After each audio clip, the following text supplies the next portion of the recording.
एक ओर कार्तिक पूर्णिमा का शुभ अवसर और दूसरी ओर आइंस्टीन पब्लिक स्कूल का सालाना कार्यक्रम फाउंडेशन डे के स्पेशल प्रोग्राम में शिरकत की वहां की निदेशिका श्रीमती श्रुति शुक्ला जी ने। हमने उनसे बातचीत की। आइए सुनाते हैं आपको इस इंटरव्यू की एक झलक। आइए जानते हैं कि इतनी शिद्दत से, इतनी मेहनत से इस ऊंचाई पर जब वो पहुंची हैं तो कुल मिलाकर कितना समय, अपने जीवन का अमूल्य समय, आपने कितना समय मैम दिया है इस स्कूल में? मेरे बाबूजी का सपना था जी कि स्कूल आगे बढ़े। रूरल एरिया में लालगंज में जब हम लोगों ने चलाना शुरू किया, जी उनका सपना था कि बच्चों को, ग्रामीण अंचल के बच्चों को शिक्षा मिले, अच्छी से अच्छी मिले। जी जो हम शिक्षा बाहर देते हैं वो शहरों में, वो हमारे ग्रामीण अंचल में बच्चों को मिले। बस उन्हीं सपनों को मैं साकार कर रही हूँ और आगे बढ़ा रही हूँ। जी। शिक्षा वैसे ही अपने आप में बहुत डिफ़िकल्ट भी एक सब्जेक्ट माना जाता है, लेकिन इंसान को ऊंचाइयों पर पहुंचाने के लिए यही सबसे बड़ी एक सीढ़ी है। जी तो इतने दूर रहकर भी कभी कोई यहाँ पर स्टाफ या टीचर, जैसे कि जो ऑनरेबल गेस्ट आए थे, उन्होंने भी कहा कि कभी महसूस नहीं होता है कि आप यहाँ पर उपस्थित नहीं हैं। ये कैसे कर पाती हैं आप?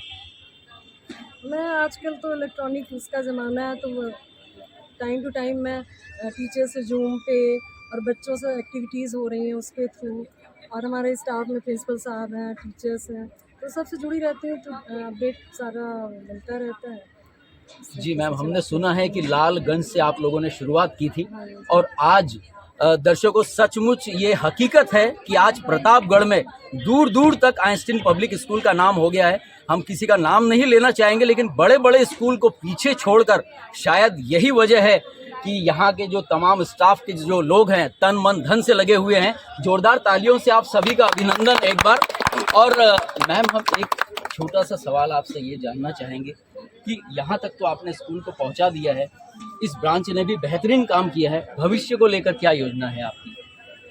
अभी तो ऐसा कोई प्लान नहीं है हमारा। अभी तो हम लोग सोच रहे हैं कि हमारे लालगंज का स्कूल और यहाँ के बच्चों को बेहतर भविष्य दें, उनका रिजल्ट अच्छा है, फिर आगे देखते हैं। और एक आखिर में हम एक अंतिम सवाल आपसे बस यही जानना चाहेंगे कि जो अभिभावक हैं, क्योंकि अब इलेक्ट्रॉनिक मीडिया काफ़ी प्रभावशाली है, तो ऐसे में अभिभावकों की कितनी जिम्मेदारी बढ़ गई है, उनके लिए आप क्या संदेश देना चाहेंगी? मैं उनको यही कहूँगी कि टाइम टू टाइम बच्चों को, जो पेरेंट्स, एक हमेशा से उनकी सोच होती है कि मैं अच्छे स्कूल में डालूँ, बच्चे अच्छे निकलें, लेकिन वो भी टाइम टू टाइम प्रिंसिपल से और टीचर से अगर वो जुड़े रहेंगे तो मेरे ख्याल से बच्चों का भविष्य है उत्तम। जी, बहुत बहुत धन्यवाद, आपने अमूल्य समय निकाला, इसके लिए बहुत बहुत शुक्रिया।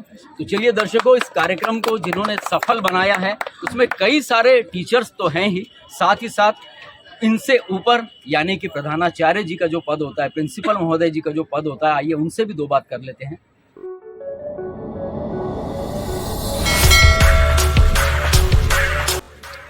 दर्शकों, इस प्रोग्राम को सफल बनाने में यहाँ के प्रिंसिपल महोदय ने भी अथक परिश्रम किया है। आइए जानते हैं कि कितना समय लगा इस प्रोग्राम को सफल बनाने में। सर, बहुत बहुत स्वागत है आपका। हम जानना चाहेंगे लगभग कितने दिनों का समय इसमें लगा इस प्रोग्राम को सक्सेसफुल करने में? देखिए, हम अपने विद्यालय में अपार्ट फ्रॉम एकेडमिक्स हमेशा एक्स्ट्रा करिकुलर एक्टिविटी पर फोकस करते हैं, और इसी वजह से चूँकि ये इस तरह के कार्यक्रम वर्ष के दौरान, एकेडमिक सेशन के दौरान चलते रहते हैं, तो इसीलिए इस तरह के कार्यक्रम करना हम लोगों के लिए आसान होता है। और चूँकि बच्चे पूरे वर्ष भर निरंतर तैयारी करते हैं, समय समय पर विभिन्न प्रकार की प्रतियोगिताएं आयोजित की जाती हैं, विभिन्न प्रकार के सांस्कृतिक कार्यक्रम आयोजित किए जाते हैं, तो बच्चे पहले से ही हम लोगों के प्री प्रिपेयर्ड होते हैं। तो ऐसे समय पर आकर के उसी को हम जो है एक मोल्ड करके, एक शेप दे करके इस तरह के प्रोग्राम हम लोग आयोजित करते हैं। लगभग कितना समय लगा इसमें लगभग हम लोगों का 15 डेज का टाइम लगा है। सर, आपका क्या मानना है, इस प्रकार के प्रोग्राम जो है प्रतिभाओं को उभारने में कितने मददगार होते हैं? एक्चुअल में जैसे कि हम लोग जानते हैं कि शिक्षा का जो अर्थ है वो सर्वांगीण विकास है। उनका जो है सामाजिक, मानसिक और ये समझिए कि जो उनके इंटरपर्सनल स्किल्स हैं, वो इस प्रकार के कार्यक्रम के माध्यम से जो है वो उभर करके आते हैं, और उनको जो है एक स्टेज पर आने का मौका मिलता है, और उस स्टेज पे जो परफॉर्म करते हैं इस समय पे, तो वो जो है उनकी जीवन भर की परफॉर्मेंस है। इस प्रकार के जो कार्यक्रम है सही मायने में बच्चों के इंटरपर्सनल स्किल के लिए बहुत ज़रूरी होते हैं, और ये एक शिक्षा का अभिनय है। बहुत बहुत धन्यवाद सर। एक छोटा सा सवाल और हम जानना चाहेंगे। आमतौर पर कई बार हमने देखा है, कई जगह जाते हैं तो तो बच्चे पूछते हैं कि हमें कितने घंटे स्टडी करना चाहिए। क्या घंटे स्टडी करना ज़रूरी है या ध्यान से स्टडी करना कुछ समय के लिए ज़रूरी है? आप क्या बेहतर समझते हैं? देखिए, एकेडमिक के लिए पर्याप्त समय और ध्यान दोनों की आवश्यकता होती है। जी अगर बच्चे को स्टडी करनी है, अपने एकेडमिक्स पर अच्छा काम करना है, तो उसको विषय वस्तु के हिसाब से अपना टाइम टेबल निर्धारण करना बहुत ज़रूरी है, बेहद ज़रूरी है। और ये विषय वस्तु पर निर्भर करता है कि उसको क्या कितना समय देना।